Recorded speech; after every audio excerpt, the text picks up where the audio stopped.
Hello and welcome to our podcast, Two Old Chuffs, A Tale of Two Hospices. I'm Tamsin Thomas. And I'm Gina Starnes. And we are sat outside this afternoon, which is glorious. We're actually in the gardens of Mount Edgecombe Hospice, and we're here not just with Joes to sit here and be jolly, but because we've a reason to be sat in the garden, and that is our guest today, George Castle, the Cornish gardener. Infamous and famous in equal measure around this county. Are you a gardener, Gina? We have a large garden, actually, and we usually buy things and we think, well, they've got two chances, really. So that's kind of how we've worked our garden, but I do love the garden and it's beautiful at the moment. See, George knows that I'm not a gardener. You know? I have a garden and I kind of ignore it and it ignores me. And I'm always saying to people, never buy me plants. But I did find myself buying some plants the other day. Does that suggest I'm getting old, George? I fancy it does, Tamsin. Yes. Although, of course, I do know the nursery you went to, and I'm also quite aware that they have rather a wonderful tea shop there. So I do wonder if it wasn't that cream caramel slice that you've gone for. The cakes get me every time, George. They really do.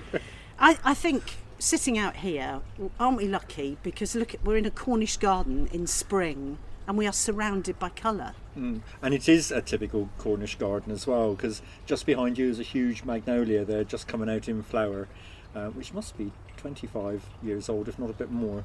Behind me we've got quite a range of camellias, and of course around the St Austell area we're absolutely famous for camellias. And talking to somebody, which I thought was fascinating a few years ago now, he'd been over towards China and the Himalayas and all that sort of area where they come from, and said they flower much better, you realise, here in Cornwall than they do where they come from.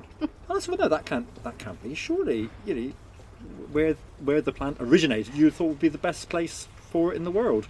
And he said, no, we get much better flower in around Cornwall, and particularly around the St Austell area, which of course is where a lot were hybridised over at the name has escaped you.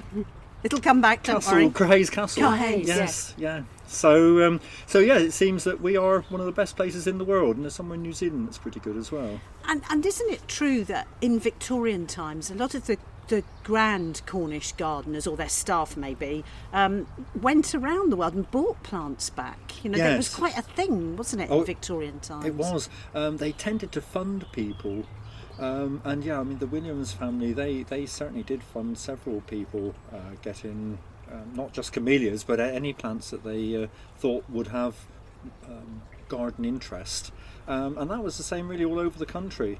But in I think in this country in particular, we did a lot of that sort of thing. They were introduced here and then they went worldwide after that.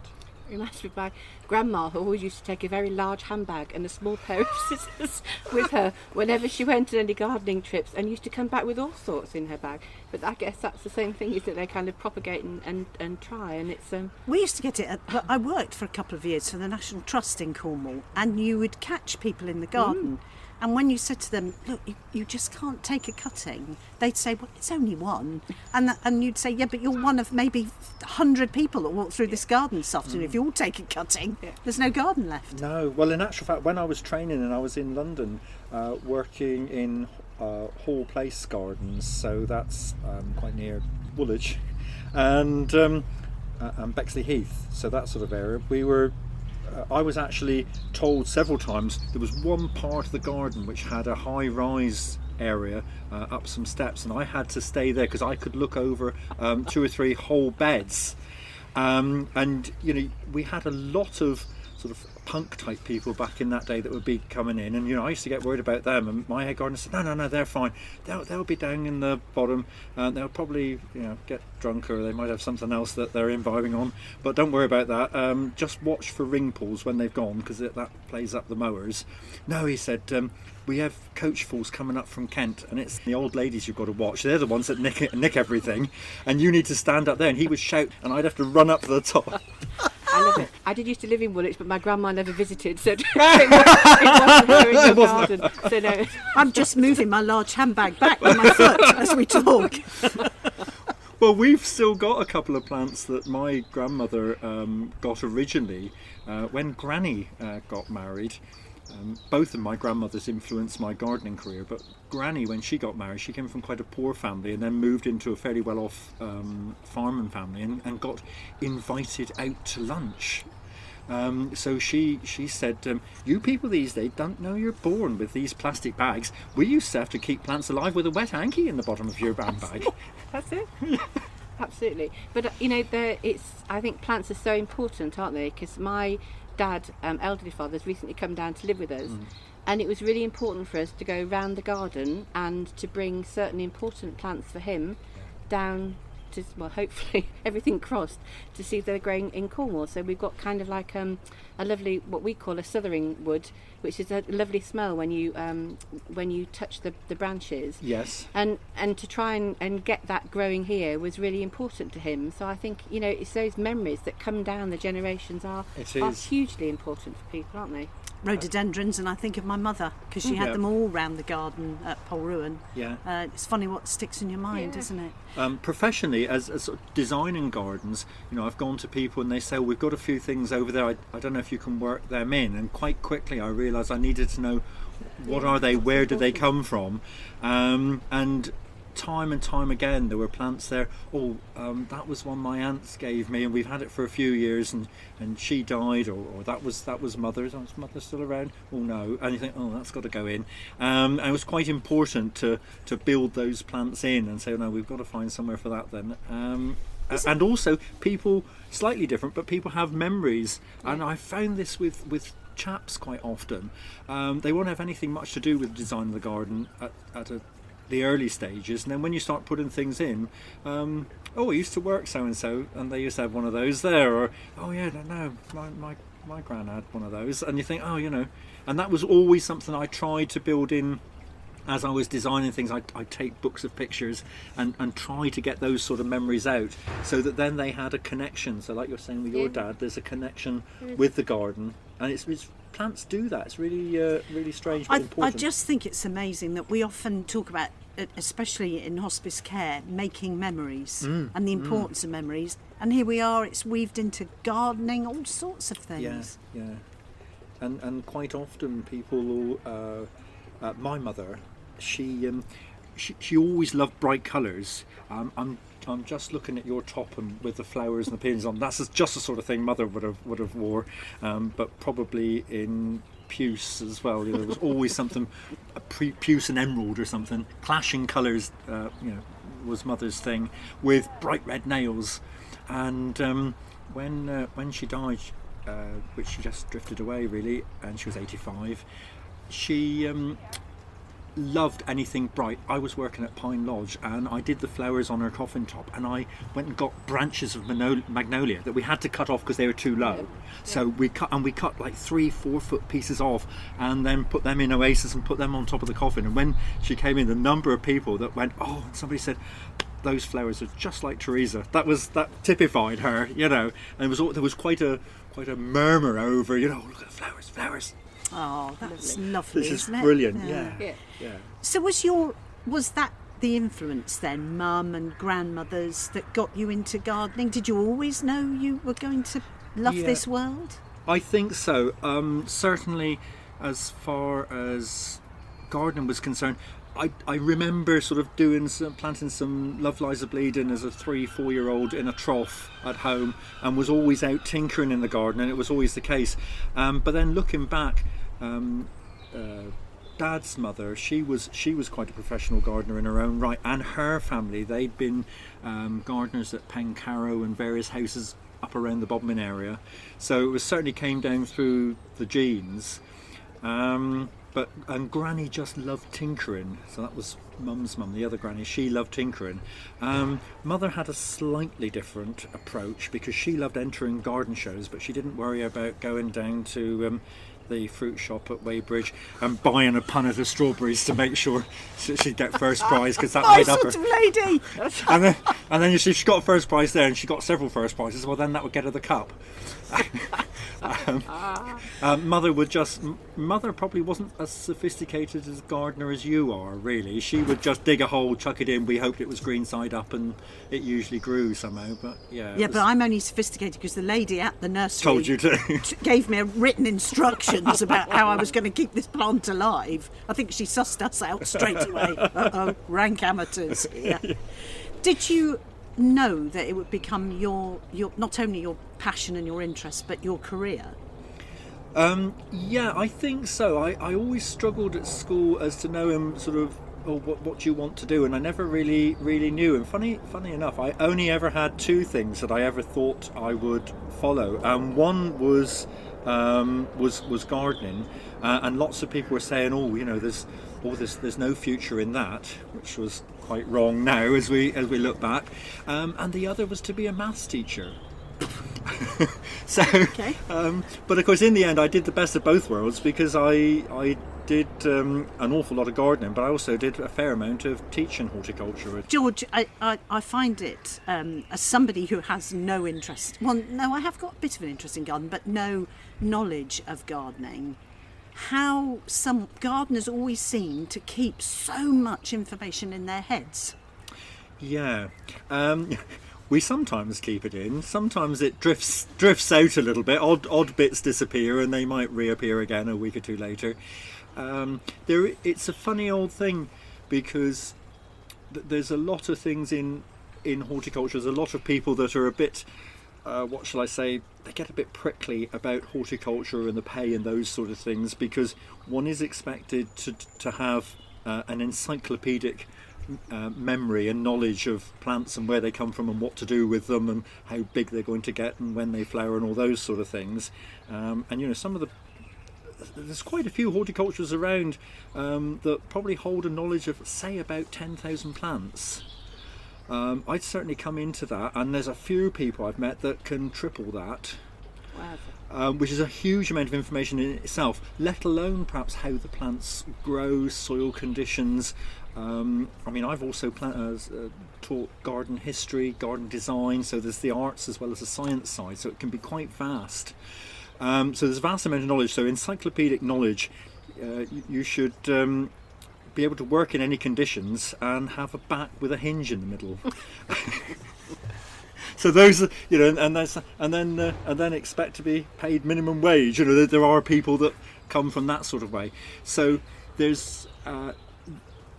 is quite a lot in horticulture, and the other thing is we can take anybody at any level. So I've worked with people who have very serious learning and perhaps physical problems, young adults, and they've been able to do certain jobs in horticulture and so on, and enjoyed it, and it's been very therapeutic for them as well, and got them out and they've really felt they've done something.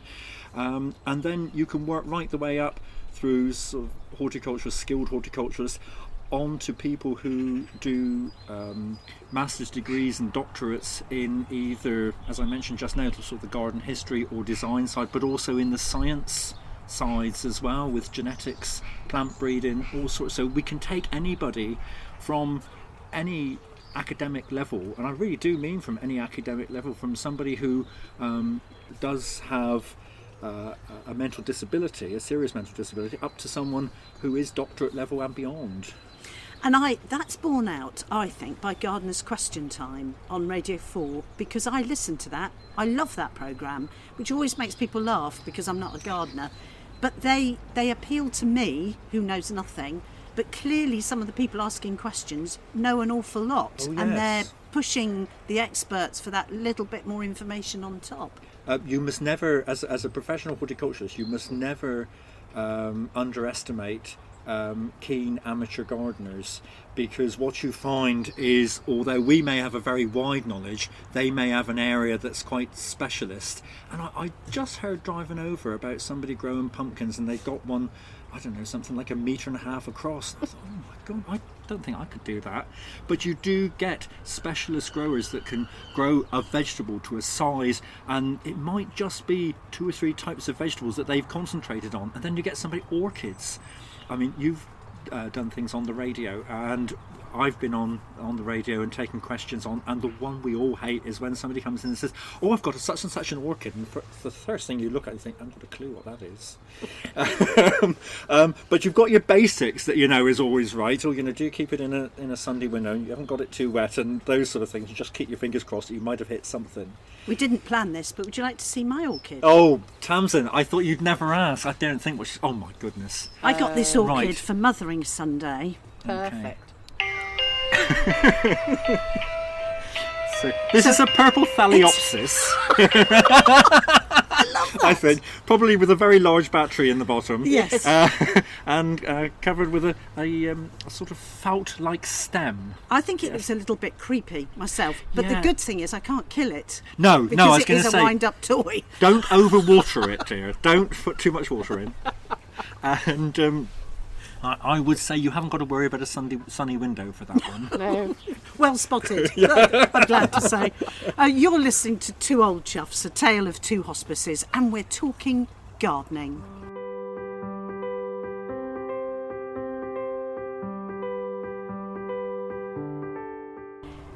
George, I know you don't mind us talking a little bit about the fact that you support our Open Gardens programme, which hopefully this year is going to go ahead, because obviously in 2020, I lose track of the years, we had to call them off because of the COVID outbreak. That's right, yeah. But you support us because we've touched your life, haven't we, as a charity? That's right, yes. I think I started working with you with the gardens probably back in 2013-14, something like that, which was before I realised that the hospice was going to become much more important. And my partner Mark was working with you as a shop manager, and very quickly he sort of wasn't all that well and went to the doctors, and we found that he'd got esophageal cancer, and that was already metastatic, so it was already in a very serious situation that really there wasn't anything that we could do, and he decided he would take the palliative route, and then we came here to Mount Edgecombe Hospice. And that was brilliant. I must admit, when we came, we were worried about coming. We didn't sort of know what was going to happen and everything else. But he was adamant that he wanted to come to the hospice. And one of the very first conversations with Bernice was, what are we going to do? What's our approach? How are we going to treat you while we're here? Should we try to get pain under control and that sort of thing, and perhaps go home? And no, he said, no, I've come here to die. And she said, yes, that's fine, that's okay, no problem. And just to have that conversation was fantastic. And then we knew we were going. The next 10 days, I have so many memories, which were just fantastic. We laughed so often. He very quickly, first of all, he thought, should I be here? Am I ill enough? And Bernice said, well, yes, she counted up 5 reasons why he should be in the hospital. And she said, any one of those would mean you should be here. And you've got these 5 things that we want to sort out. So that validated being here. And from then on, it was really, really brilliant. We were here 10 days. And they were fantastic. He was calm, he was happy, everything got in control. Well, most things were in control except for me.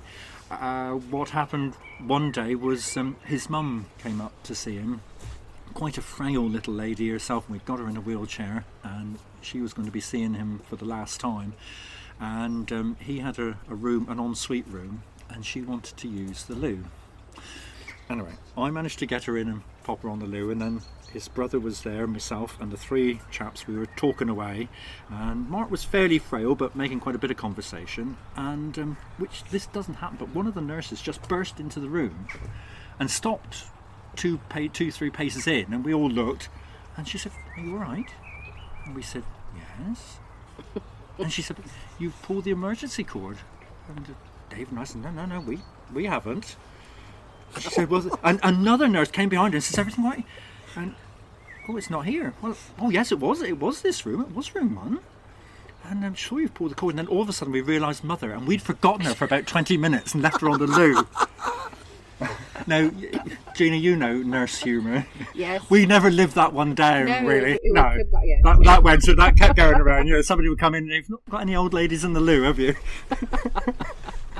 And it was things like that. I mean, it was just all the way through. It was just the right sort of journey for us.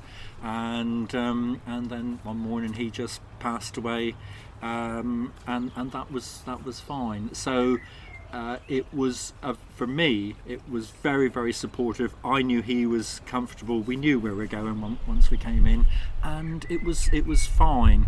And Tamsin, you said to me, "Am I all right coming back in here?" And yes, because although there are sad memories, there's happy memories here as well. So it's that funny mixture of the two. You know, it's like gardens. You've got to have summer and winter. And did it help having the grounds? I mean, as a outdoor person, as a person with a passion for the outside, did the garden help around this hospice? For Mark a bit, he came out once, but not a lot. So I think as far as he was concerned, I wouldn't say it did a great deal there. But for us as a family, yes, because Gina, as you'd appreciate, after sort of 20 minutes he would get tired, and he was quite gobby, so he was quite happy to say, "Look, I'm feeling tired now, sod off." Which some patients do, don't they? Absolutely. Yeah. Yeah.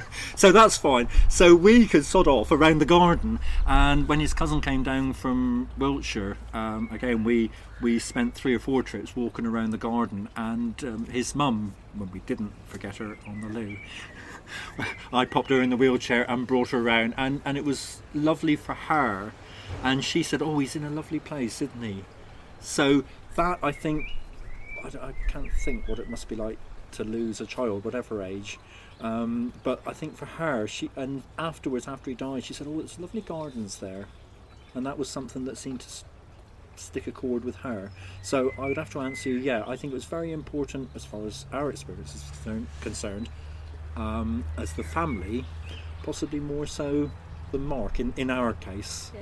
I think people often say that it's somewhere that's close, but just gives you a bit of a break. And also, I think we've had people outside having picnics or having kind of just being able to gather together, which is lovely. When often sometimes you don't want lots of people in the room, so No. actually it's another, like an outdoor room really to go and to be together.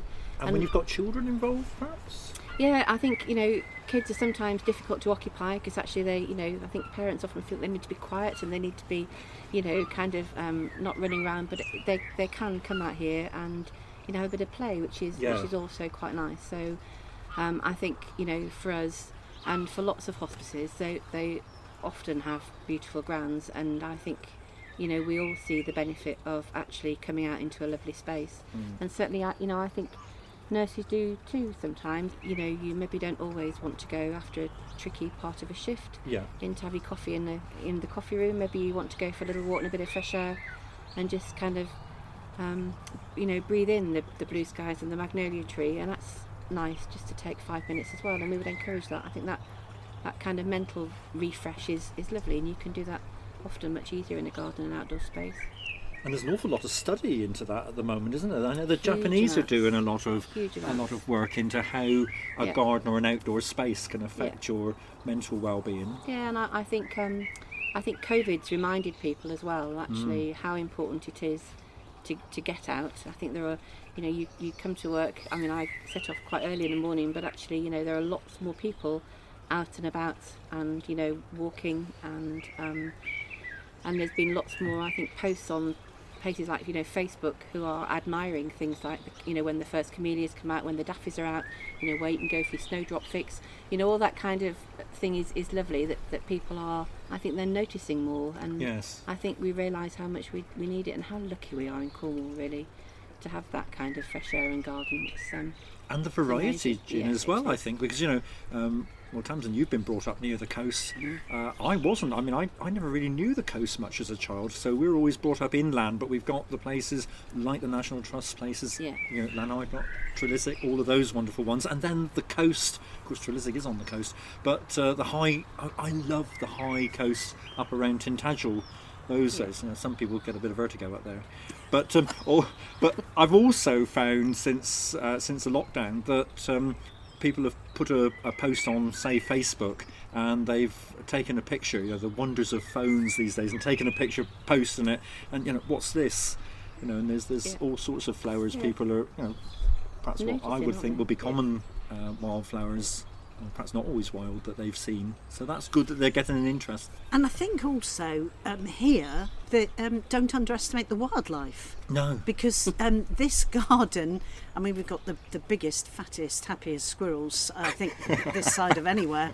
But also at Christmas, I think it was Christmas, there was a flurry of joy because we had a little deer that would come into the back courtyard where we've got ornamental deer and lie down near them. Right.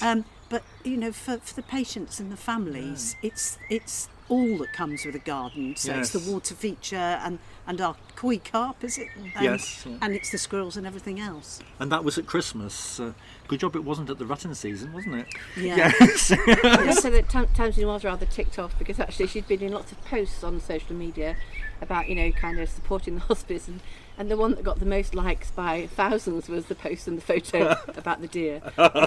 We can talk about what we do in the hospices, all the minute an animal's involved, but that's the same anywhere, I think. It really is. But it's just that, I think, that overall benefit, whether you're into gardening or not, of just, I mean, even just sitting here this afternoon. Yeah, it's lovely. I'm wondering if the recording will pick up the blackbird.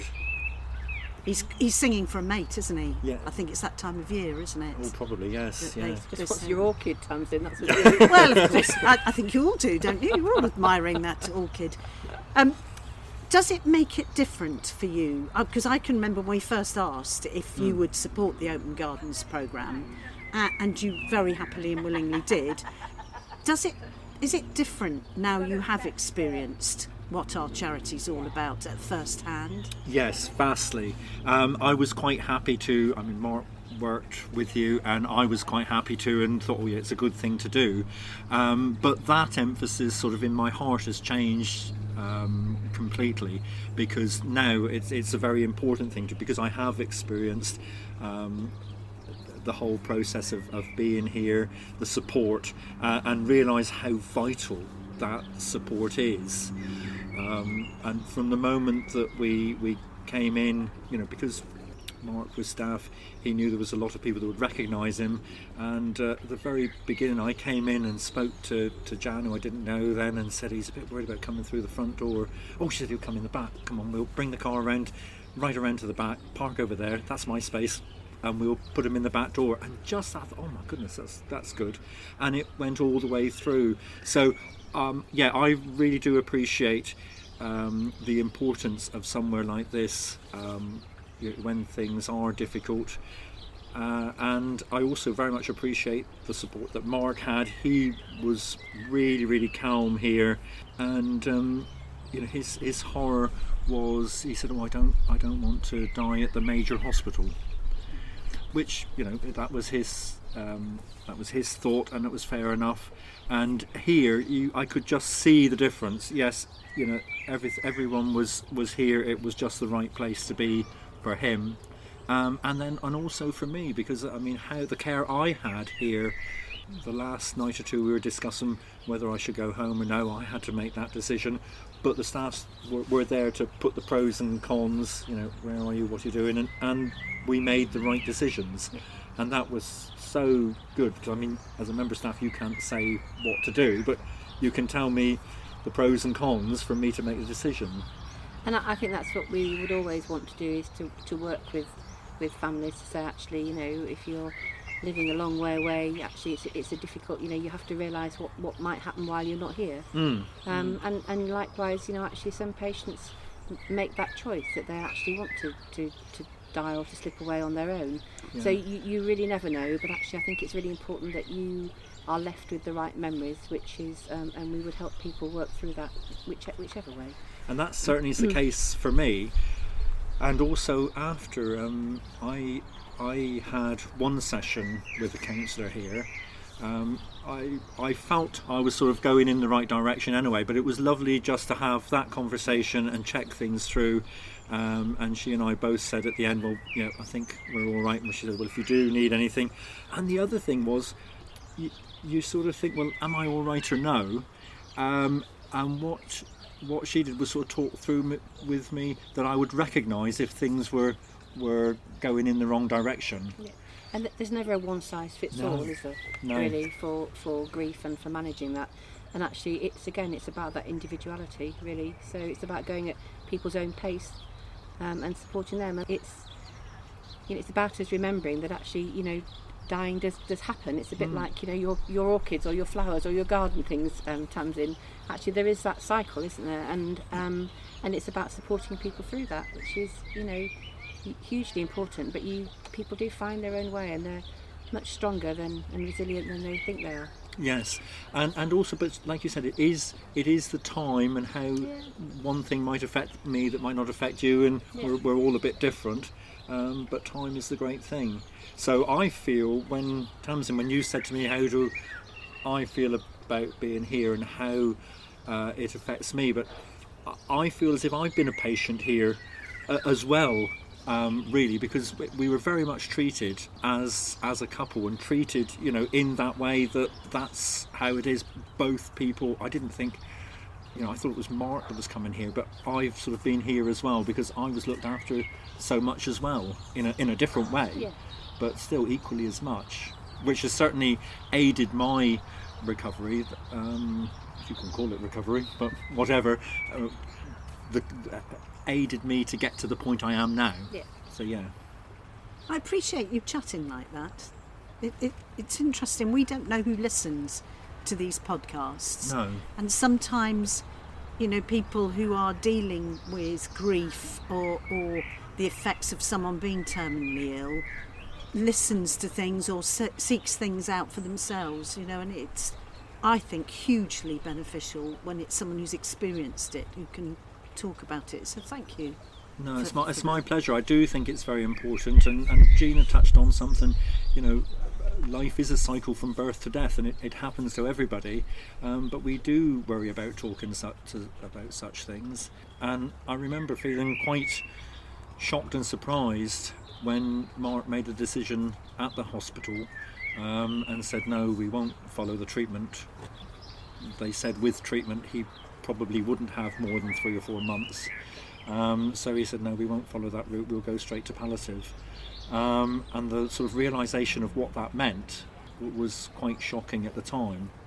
But being here, we were able to see that decision through in a really very calm way, in a way that suited us, and got to the point where he was quite happy to die, and that was fine, and it was all quite acceptable. Well, thank you, because it really is very generous of you to talk about it and to share your story. This year, because we're still not sure where COVID is going, we're going to have a mix of some open gardens, we hope, where people can go, but also some virtual tours where people can watch a film which will take them round to garden. What is the attraction about seeing other people's gardens? Is it sheer nosiness? I think so. Or is it like me, because I like a cream tea? I'm sorry, I had to admit that. The time was right. I think those are the two main issues, really. But we can perhaps dress that up a little bit. That's very good of you. Certainly, a lot of people sort of are told that they're driving someone and the incentive is the cream tea, or a cup of tea and a lovely slice of chocolate cake, whatever. But also, we love looking through gardening books, gardening magazines. Gardening magazines are vastly popular and have been since when, Tamsin, do you think the first gardening magazines come out? Well, now would that have been around the war time when we had to start gardening? Before that? Much before. Really? Yes, the first gardening magazines came out in the 1830s, early 1830s. Wow. And they right away became very, very popular. And there was one lady publisher who promoted, Gina, we were talking just now about sort of mental health, but this lady, she did garden magazines for ladies. Ew. And it was for ladies, because she gave you instructions as jobs to get your staff to do, and jobs Your that kind of gardening. That's type. it. and jobs for you times that were suitable for you to do, and you would need a small pair of secateurs or very sharp scissors, and you may be told how to deadhead something, and then your staff could put it on the compost heap. And it was very much in that tone. I was born into the wrong family, I think. It's the wrong time, love, And the really. wrong time. Yeah. Yes, thanks, George. Yeah, by a long chalk. How was your column in 1830? Yeah, pretty good, love, yeah. Took a while before you could put on the radio, though. Yeah, absolutely, absolutely. Yeah, I wondered actually if there is an element of just seeing what other people do. Yeah, so there is, but it is good because you do go to see, and I still do. If I'm thinking about somebody's garden, there's nothing like going and having a look at a few other gardens. You might see a plant, think, oh yeah, God, that'll go over there. That's the sort of plant. Or it might make you think of another. You were talking about some shrubs that you bought recently that turned out to be green, bushy things. But you Good may description. I recognise that. Yeah. But you think, oh yeah, you see one and you think, yes, that would go in that place, or we ought to have some of those. Or you'll see a design, a layout, and you think, actually, yeah, if I make that bigger, make it smaller, tweak it. So go in to see whatever garden it is. There was a tiny little garden in St Austell that I looked at with one of our garden open schemes 3-4 years ago, and you went around the back and you think, oh my goodness, there's nothing here, and all of a sudden there was loads and loads, and it opened out into a bigger space than it looked it could do. And then they'd done lots of terraces, and she got all sorts of pots of different things in, and I remember thinking, I could do some of those in mine at home. So you can always, I don't like to nick an idea, but adapt. I think you can always adapt an idea. It's a good word. Yeah, it's a good word. Yeah. We all do that. So quick fire round. Favourite plant? Oh, favourite plant. Favourite plant. Now, one of my largest clients that we discussed, you and I, earlier on, have a lot of holiday cottages, and you need to get colour out all the time for a long period. So at the moment, I love Nepeta, which is catmint. Nepeta 6 Hills Giant. I did go to a gardening club and said about this Nepeta once, and I called it 7 Hills Giant, and a lady at the back said, I think you've got a hill too many, George. I think it's only 6. It's nothing like being corrected. Yeah, You're the expert. so we don't remember everything. But yeah, Nepeta 6 Hills Giant, catmint, grey foliage, roundy little leaf, a long spike about 45 centimetres, 18 inches to you, Thank you. long, and a bright blue, and will flower, say, from May all the way through to September. Bees love it, really good pollinator plant.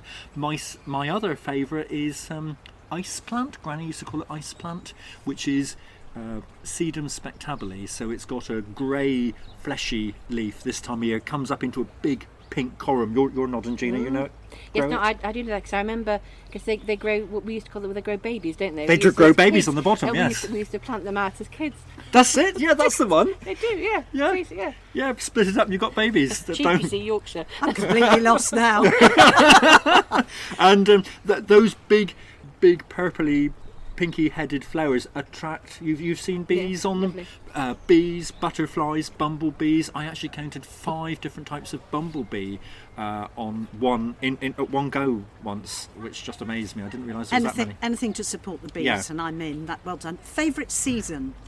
Oh, odd one actually, because winter. Definitely, because I think I get so agitated sort of spring and summer, because I get people ringing up and saying, oh, what do you do about this, what do you do about that, and in the end you think, oh, I don't know, I don't care.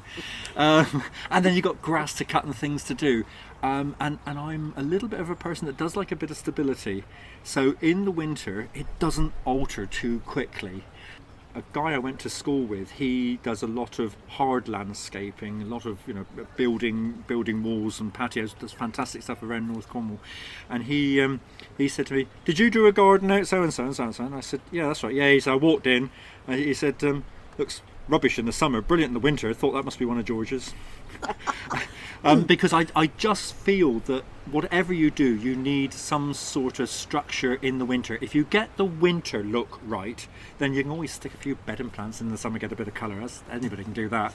But you need to get the bones. You were saying your green bushy things. Probably knowing the lady that told you to get them, she probably made sure they're evergreen, so you've got structure in the winter. Yes. Yeah, so you've got winter structure. Absolutely. If you've got the winter structure and form right, you know, looking around here, there's so many evergreens. Just the pine tree in the background, brilliant because it's just structural during the winter. So winter, Tamsin. I don't do quickfire questions, do I? No, you don't. No. I've realised that now, so I'm only going to ask one more, or we'll still be here this evening, and they'll be serving us sherry. Never mind. Well, that's never all mind right. a Cornish cream tea. I can do a sherry if I'm forced. If I could transport you Yes. to your perfect outdoor place anywhere in the world, where would it be? My perfect outdoor place. I'm afraid there is only one place. It's got no plants. Oh, well, no, that's not true. There are plants, of course, but it's there. Brown William Router, top of Router Hill, is my go-to place. If I meditate, I always start at Router and go from there. So possibly, being truly Cornish, you know, possibly the best place in Cornwall, but definitely the best place in the world. I think that's a lovely note to end on. George, thank you so much for sitting in the garden with us. I don't think it's been much of a hardship. On a beautiful afternoon. Been lovely. With all the lovely sounds. There's even people laughing somewhere in the garden. I love that, a day where you can hear laughter. And that typifies the hospice, because one thing that I always take away with me is how much laughter there was around here. Absolutely. Well, thank you very much. Thank you for chatting to us, for supporting our Open Gardens project, for being you, because you and I have been friends, as you so politely put it, for more than 40 years. And I'm only 42, so we've done well, haven't we? Thank you very much, George Castle. My pleasure. Thank you, Tamsin.